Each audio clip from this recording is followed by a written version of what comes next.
I'm very excited about our next keynote. Partly, I'll be honest, because I don't really understand what's going to happen next. And that's very exciting to me. Some of you who were here last year that will remember that there was a sort of strong focus on David Bowie quotes. So I've managed to sneak a David Bowie quote in this time. My favourite last year was blue, blue, electric blue, that's the colour of his top. But I haven't got that one this year. So Lula Mebrahtu is a multidisciplinary artist. So that's already just, she does more than one thing, right? But she's going to use the Mimu glove. Sorry? Mimu. Oh, I'm so sorry. The Mimu gloves. Now, when I had the Mimu gloves described to me, I heard it and then went, oh, it's a bit like if my exfoliating gloves from Boots and a Theramin were locked in a cupboard and had a baby, they'd make Mimu gloves. And they went, yeah, kind of. So it's going to be a performance. And I don't know why, when I knew that this was happening, I found this quote and I really liked it. Glam really did plant seeds for a new identity. I think a lot of kids needed that sense of reinvention. Kids learned that however crazy you may think it is, there is a place for what you want to do and who you want to be. And I thought about that in terms of being a multidisciplinary artist and having so many things available to you, like Mimu gloves and all sorts of other things, that hopefully now there is a place for what you want to do and for who you want to be. Lula, are you good to go? You ready? So, with a performance that defies description by my limited vocabulary, can we give Lula a really, really warm Hello Culture welcome? Thank you. 1, 3, and the last one. Okay, so you're wondering what this is, so we'll start with this. It's a remote control, akin to the one that you probably have for your TV, but think of this as in the form of a glove. So when I do things like... I'm controlling things in my laptop. How? It's got bend sensors, so nothing complicated. It traces things in the environment. It works on an X and Y axis. Thank you. No amazing, crazy technology. It's things that your phone already does. When you are Google searching, it Googles my life. I traveled from Edinburgh to London. Google was the map that let me do that. So why this, other than the fact that it's cool, right? You'll find that a lot of technologists create stuff. I didn't create these. Someone else did. And a lot of the times, technology is moving faster than what we know what we need it for, the why, and multiple other things. But generally speaking, there's only a few of us who have a pair of these, and trust my talk is not about the glove itself, because the gloves are serving me now, and so I will use them and show off. But when they don't, I will get rid of them and take something else on. Can you play track the video 1? I don't have the button thing. See? So technically not. So we're speaking about diversity and all that jazz, right? I've had the gloves for over 2 years now. It's taken me about 2 years to understand how I want to use them. I knew why I got them. She described me as a multimedia artist, why I used to think I was a singer. And I'd go to write a song, and sometimes a song would still be writing itself 10 pages later with multiple characters and a bunch of other things, illustration and then some. In trying to fulfill an idea of what I thought a singer was, because I thought a singer at the time was Mariah Carey, I think the vocal riffs, And then I discovered Ella Fitzgerald, and she's definitely a singer. I didn't sound like them, nor could I do some of the things that they did, but I could yodel. I didn't even know that was a singing style, but when I did that with my voice, it felt nice and it felt good. So I decided to forgo any boxes and titles people give you and create my own box, and I called it Lula Box. So if you Google me, you'll see a whole heap of stuff with Lula Box, because I was just like, okay, if I create a box for myself, I define that every day.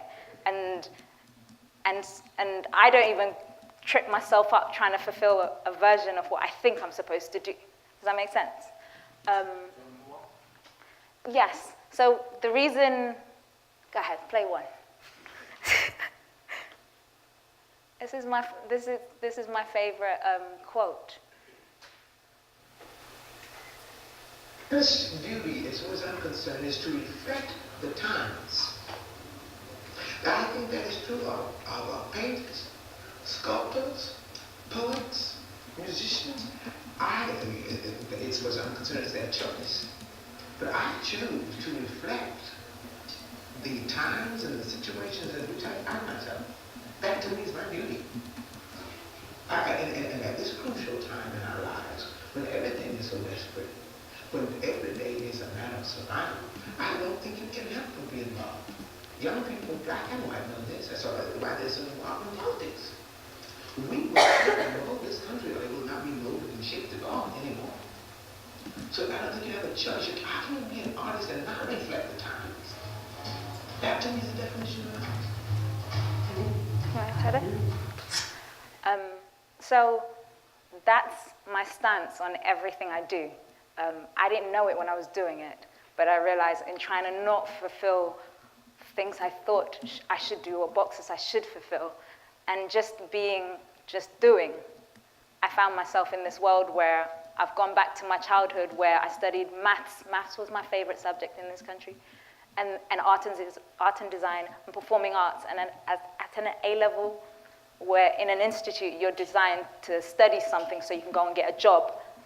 No one really could give me career advice that made sense, other than my mum's, our dearest mum. You like maths, you are good in maths, accountant.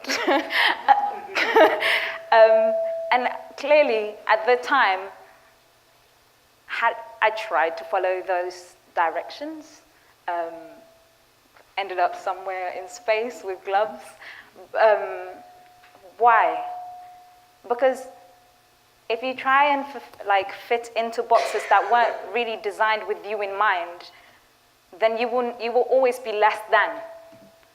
You will never be able to quite fulfill that. And understanding that, having tried to my whole life, only when you crumble and you fall and you have nothing left, do you sometimes decide, you know what, I don't know if you can swear, but F that.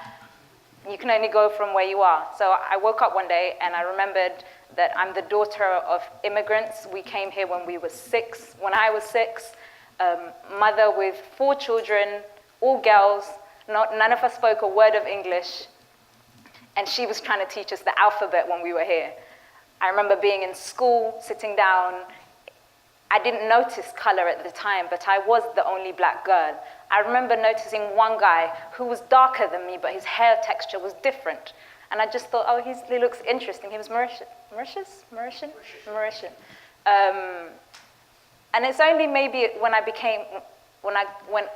was surrounded by more black people in secondary school that, oh wow, color is a thing, race is a thing. And within that crazy box in itself, if you didn't conform to the majority's ideas of what was and what being black meant, what your identity as a black person in the society meant, then you didn't recognize you were black, or you don't even know where you're coming from.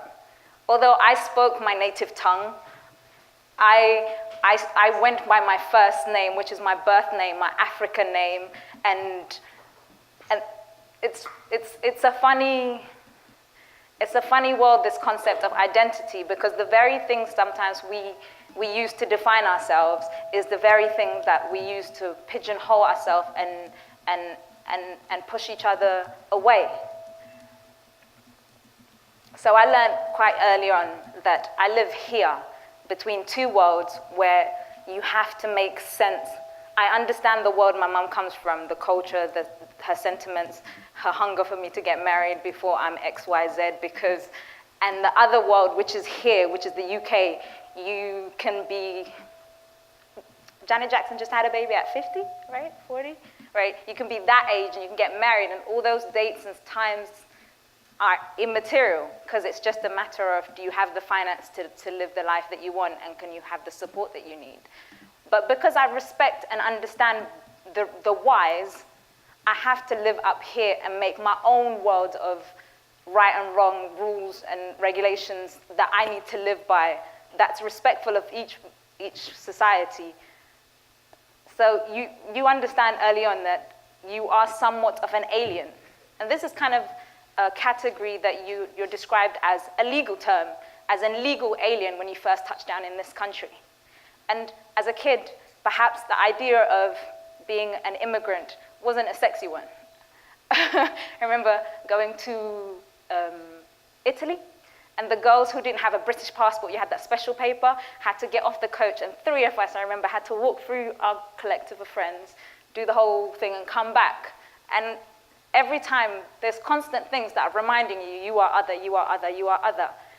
And whilst at those times, I hated that, now, in embracing this concept of other, and making correlations between sci-fi films and music and technology and everything else, I see the strength in that. Other, illegal alien. Superman was an illegal alien. Every person on the X-Men family, alien. So you can understand my love and fascination with this, because now, as an alien, I'm like, I liken myself to, who remembers X-Men? Do you remember Rogue? Massive X-Men fan, sorry. Is there an X-Men clip? Is there an X-Men clip? Well, that is. Is this the wrong, I think this is the wrong video I gave you. I've got one for you, North Star fading. Okay, don't worry about one then. It's the wrong one. So I liken myself to Rogue. Shall I demonstrate how I am remotely like Rogue? Okay.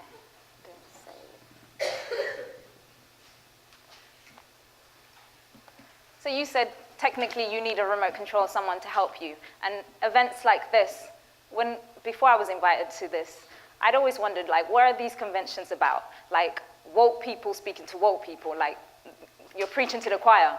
But then, in understanding what Lara was trying to do, only this one perhaps is probably one of the first ones I could say I get it, is whilst I had these gloves for over 2 years, and I was one of 16 at the time, I think I'm one of 20 people in the world that have a pair, and trust, I had to pitch for them and still fork out every penny I own just to get them, and know that, no, there's not that much support in the world. I can't go onto YouTube and ask YouTube, how do you do this? Because there's none of that, and nor can I create those kind of videos for anybody else, because they're still in beta stage, so they have to protect certain kind of information.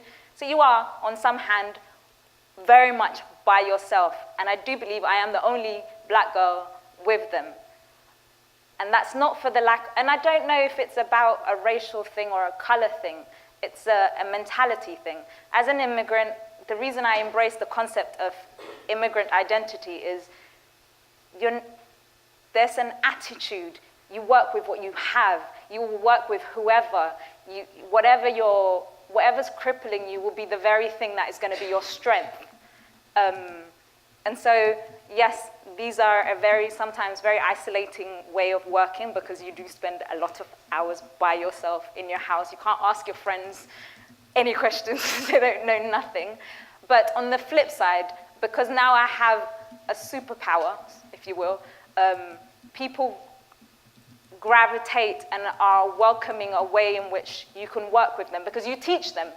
Like, nobody knows how to use this, but they think it's cool. So if you're a creative or you're a technologist or you do anything in particular, and I come to you and I'm like, oh, you're working on this, how about we do this, this, this? You're a little bit more open to a new idea, which is entirely new. It's not even within the realm of what you think is possible. But only the idea that this is cool means you open a door for me. Not you personally, but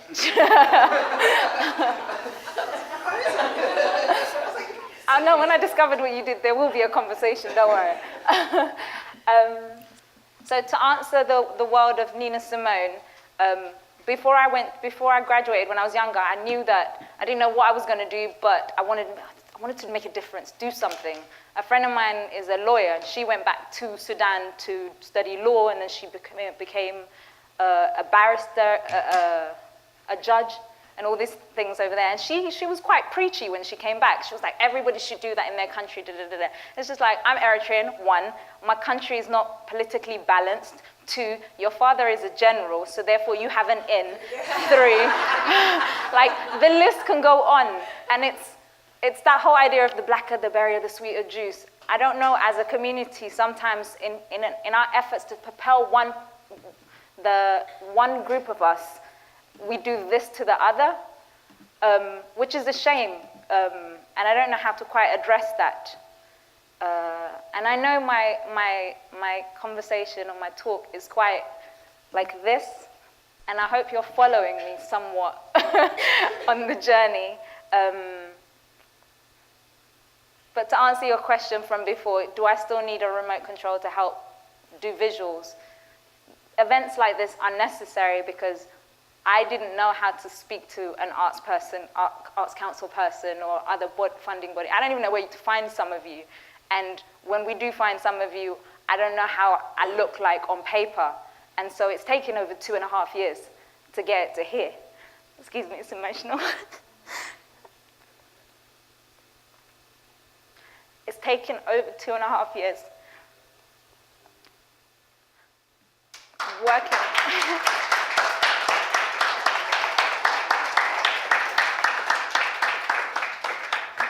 It's emotional because I think of my mother when she came here and she was by herself, and she would have been given bad advice from anybody else who was Eritrean, who was just feeling nervous, like don't trust real talk, don't trust other Nigerians or whatever. Like there's certain systematic things that as communities we tell each other, which is fear-based, and that had probably affected how she raised us in a really fearful way growing up.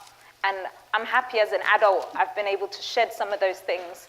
And remember, my lineage and where I come from is a woman who's almost like a warrior entering a world she doesn't know. She doesn't speak a single language, carrying a community like little mini-me's. And essentially, I kind of feel like her all over again in the world of digital age. I don't speak the language. He said, you're quite techie. And I laugh at the concept of that, only because I know how to do 1 or 2 things. But in the world of tech, I don't speak the language. I'm learning, but I very much feel like it's the beginning. It's almost like how she felt when she first started.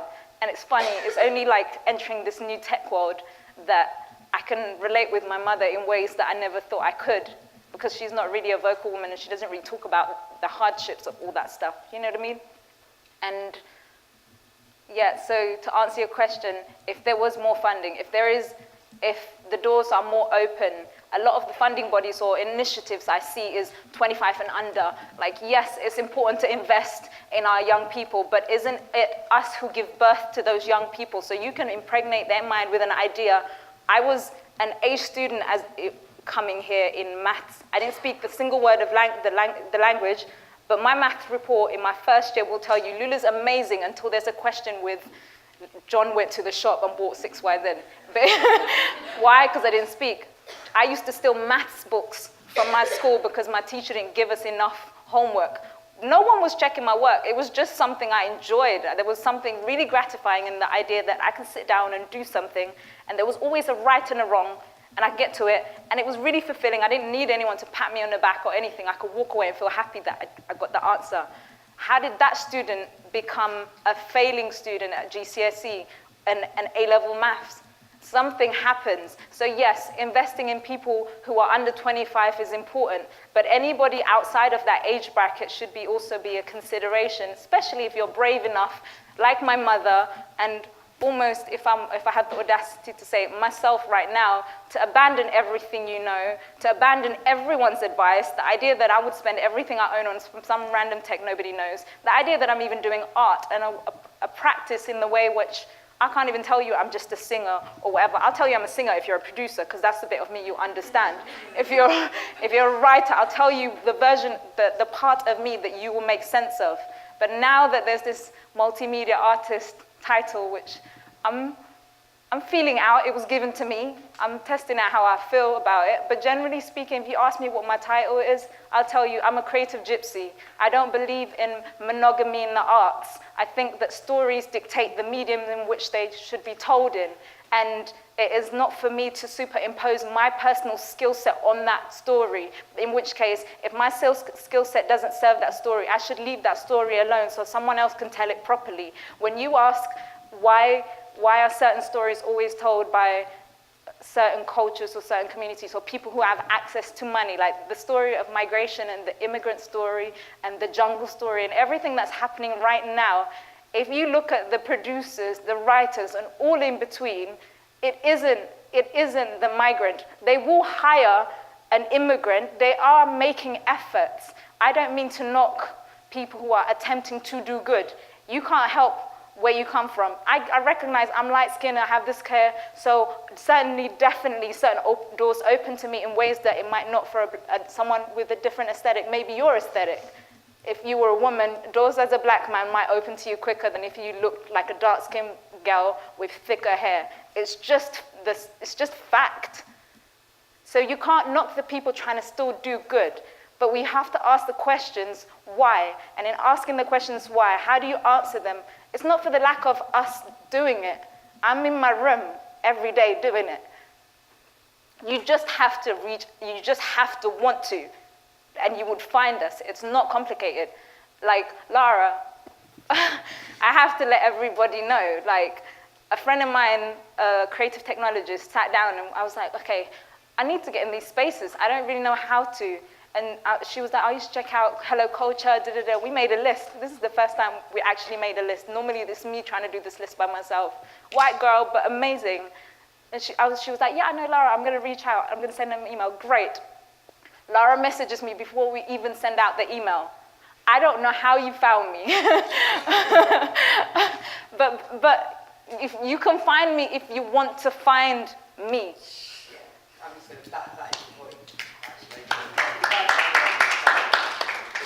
And those who are, I must say, are doing amazing work. I want to introduce this piece of work from a company called Positive Negative, who were doing really beautiful things. The director of that is a white man. He recognizes a white man. His whole workforce is predominantly women because he understands it's important to have that. The level of truth is real. And I really appreciate that, and I hope any funding bodies or people, there's only less than 6 degrees of separation. 6 degrees is for America. We're smaller over here, so it's probably 3. Like, if you're not the person, you know someone who's the person that could help any of these projects, any of these people, anyone who's trying to do something. It's not about starting something new. It's funny, someone said earlier, like, about institutional slavery, that term. I was like, amen. I was on a roll, Lula. What's wrong with you? Someone mentioned how events are being done and people are struggling to reach people. It was you. And I've worked as a host for music festivals, and I'm fascinated to be hired to do a festival, which is an outreach festival. They've spent money bringing artists, have paid attention to how they're curating the show, and in the audience will be about 5 people. If there's 10 people, that 10 people were excited and they came from the other side of London to see that show because that artist is never performing for free. Why is it not working? Because people have superimposed their idea of what it means to help a community and just have gone in, and it's almost that like colonial Western way of doing something. Like, I know I want to help, I want to do good. It's a beautiful thought. But you doing good isn't you bringing your idea. If you want to do good and you want to help a cause, if you have the money, research the people doing something and put that money into supporting them. If you just have ideas and want to create something, Go into those communities and have those conversations. Find out who's doing something and see how you can collectively bring your resources, because it doesn't hurt that you're a white person helping, like it's not helping. You're a white person connecting yourself with an actual cause. And I say white, but it's not even a color thing. It's a class thing. It's a money thing.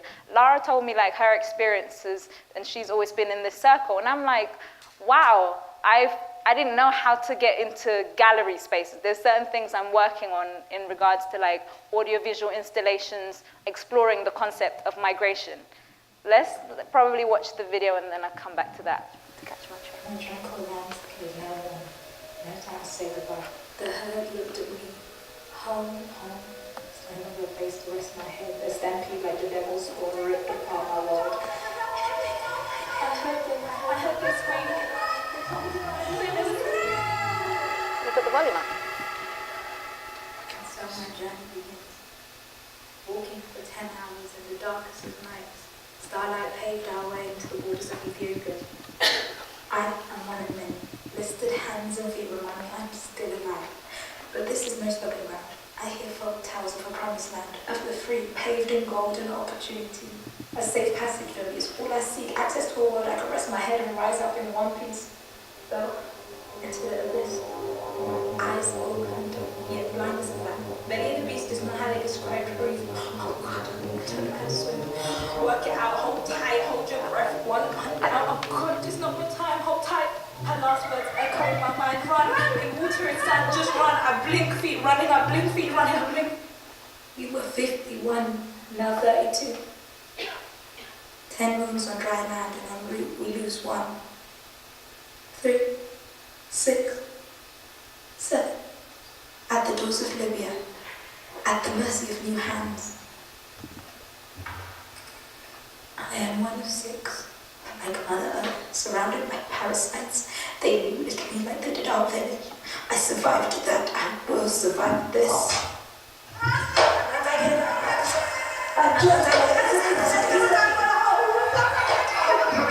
Saw the devil take my brothers, and against all odds, I'm still breathing.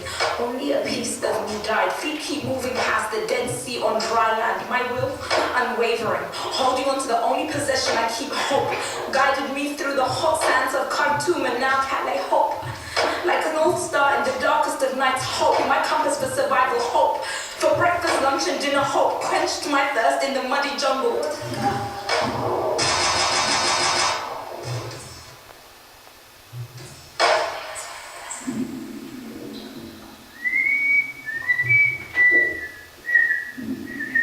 Illegal alien. It's an epidemic. Go back to your country. Do you speak English? Why? Do you have any documentation? Verified identity. At the mercy of new hand, I sit in purgatory, whilst gatekeepers dissect my tongue in search of the truth beyond all. It's also older than I Jesus. I feel my North Star's faded. 8 months. My North Star's faded. Can't move, can't run, incrementing evidence. And then please don't kill me.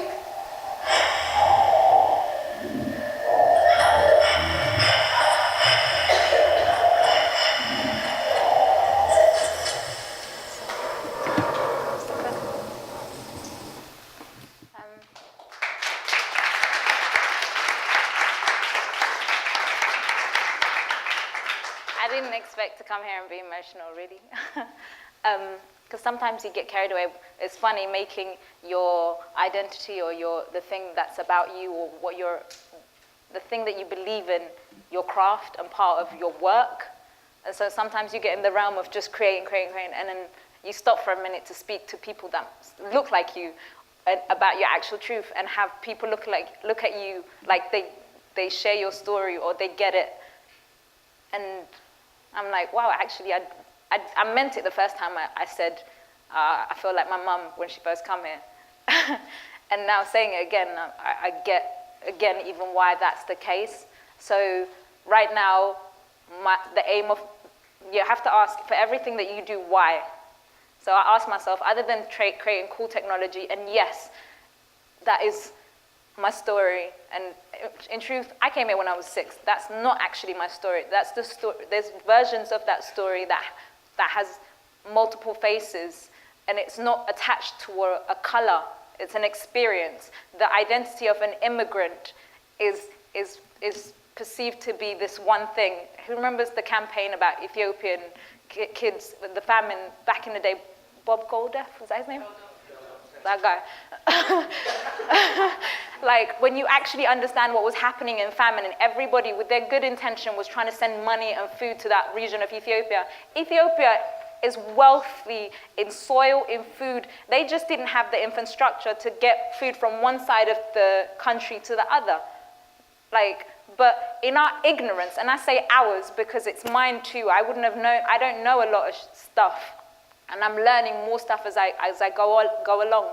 But the aim of the work that I do is to help us immigrants who identify as immigrants, because I always believe if you perceived yourself as an immigrant once an immigrant, always an immigrant. Whether you recognize it yourself or society keeps teaching you that's what you are, a legal alien. You might have the passport, so you're legal, and that's temporary. Even if you go back home, I'm always an English girl back home. Here I'm an African girl. It doesn't really matter what title is. I'm forever an illegal alien everywhere. And that's okay, because I have superpowers. What's my superpowers other than the cool tech? It means I'm resilient. I have the power to reimagine words and create new realities for myself. I can be scared and still walk into the darkness of places I've never been to, don't know anyone or anything, be it career, language, people, worlds. And so right now, the work that I'm aiming to do, or I'm doing, and it's gradually building in momentum, is to build the bridge between our relationship as immigrants and how we feel about that, no longer needing to be that embarrassed girl on the bus when you have to walk through friends, and just actually recognizing the strength of what it means to own your idea, your identity. And then on the flip side, those who perceive themselves not to be that, because to be, if you leave this country and go somewhere else, then you're probably perceived as an expat if you're of a particular shade or particular money. But the joke thing is that the reasons for migration are multitude, whether it's financial or economic or war, or in fact, what's projected for the near future is environmental migrants. When that happens, I heard the term immigration crisis, which is a funny term to me. I don't know if there's actually a crisis. We as a society, as beings, have always migrated and moved to different communities. We live in an age where everybody now wants to claim things and cement things, whether it's important to buy property and it's yours, and then you've always grown up here. So when your environment falls apart, are you bound to that space, or you do what animals do and you go to a new space? Like, just because someone has decided to put borders on it, what does that actually mean? You didn't agree to those concepts of borders and all that jazz. Yes, this is my last demonstration for the song. It's a 2-minute song. It's the first thing I finally did with these gloves that help show what I do. So I pull the ideas, aesthetically I pull ideas from otherness, illegalness, all the things that are perceived to be ugly, which I think is actually beautiful. And to set you guys up, everyone knows, most of you know a gentleman called Elon Musk. I'm not sure if he's a gentleman. So you know that he's trying to build a city in Mars? Yeah. Right.